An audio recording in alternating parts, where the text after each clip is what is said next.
The heartbroken family today breaking their silence with a statement read by a friend. We're devastated by the disappearance of our beloved Gus on Saturday afternoon. More than a month since 4-year-old Gus went missing, we've learned a few things. For starters, we've seen and heard that Gus's grandmother, Josie Murray, isn't shy. I got nightmares in my head, I fear thoughts build up until I can't feel. My mind fills up into a creature, and it haunts me somewhere much deeper. I got nightmares in my head, I fear. If Gus's grandmother could be so vocal and confident about shouting at a trespassing journalist, why has it been so hard for the grandmother or anyone else to make an appeal on camera for the far more serious situation, to ask for help in the search for their missing boy, like we've seen in literally every other missing child case?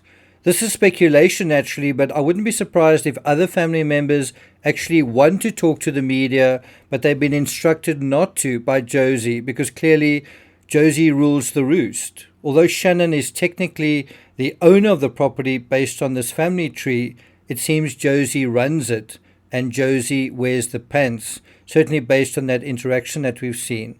I also want to say that the snakes on the porch story doesn't pass the smell test, and that might be an analogy to something else, a story that is concocted to deal with a different situation.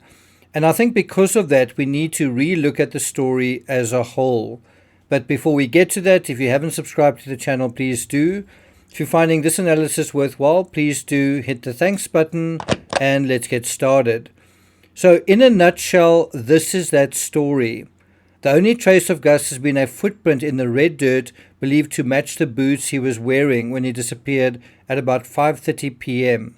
His grandmother Shannon discovered Gus was gone when she went to call the little boy inside for dinner at 5:30 p.m. The family reported him missing 3 hours later.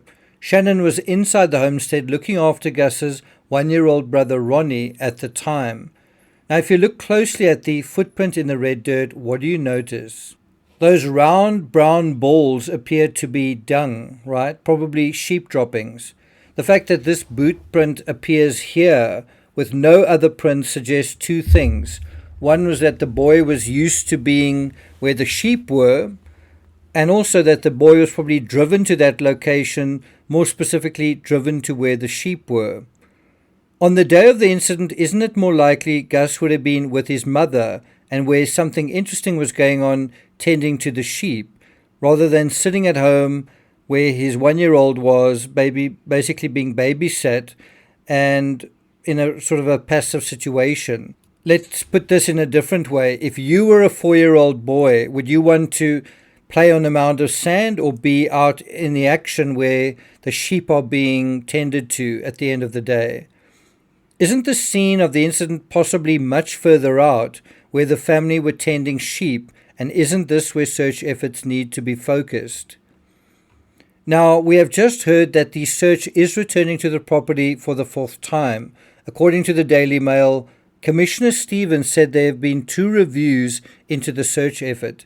He said peer reviews by experts who've taken an objective view of whether or not things could have gone differently. Those reviews have identified opportunities to enhance what we've done, but there's been no criticism of the search effort. Despite 3 previous major search operations involving SAPOL, AirPol, the ADF and SES, the 4-year-old has not been found. Monday marked 5 weeks since Gus vanished. Now, it's not clear where exactly on the property this 4th search will take place. What I'd like to know is whether any impressions of the child were found on the mound of dirt.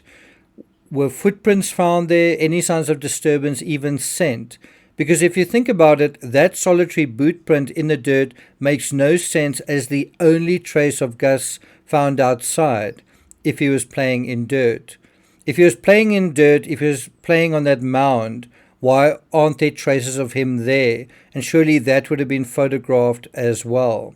The other thing that's interesting is a fresh mound of dirt is a convenient story because there might be impressions left there anyway, not necessarily of Gus.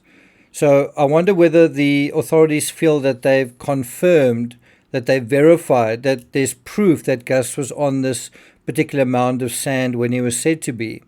Another scenario to consider is whether Gus was injured while the sheep were being attended to, perhaps struck accidentally by a vehicle, in which case you'd want to examine the vehicles closely, inside and outside, or otherwise struck by a sheep.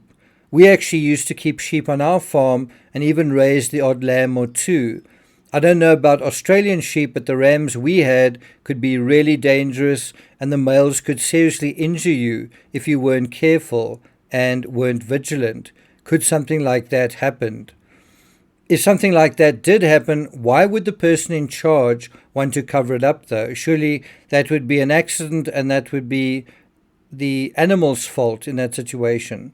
Well, unless there'd been similar incidents or injuries before, and the person in charge ought to have known better. Perhaps had even been instructed by another family member not to put Gus in danger or to take reasonable precautions. Based on the narrative we have, the person in charge of tending to the sheep sounds like Josie, doesn't it? Now, one way to try to establish if the original story is true is by examining call records. Who called who first on September 27th? When exactly did that call take place, and from when? The large silver tower over the station looks like it might be a cellular tower, which suggests there should have been some sort of reception out there, or perhaps they were using Starlink. Well, I'm not going to take it further than that, except to ask, if you were in charge of this fourth search, where would you search? Would you search close to the station as well as inside it, or further afield, or both? I would say, since so much searching has already been done outdoors, perhaps it's time to focus on searches indoors, not just inside, but underneath structures as well. And one can only wonder what Josie might say about that. In a case like this, where there's no evidence and where the actions of the family certainly aren't absolutely reasonable, I think things do start to turn towards certainly feelings of suspicion, that the absence of evidence seems to seem like evidence of foul play, doesn't it? Evidence of a potential cover-up, doesn't it? I mean, how can there still be an innocent explanation for what has happened? Of course, it's possible, it just seems unlikely. In any event, thank you for listening, and I'll see you guys next time.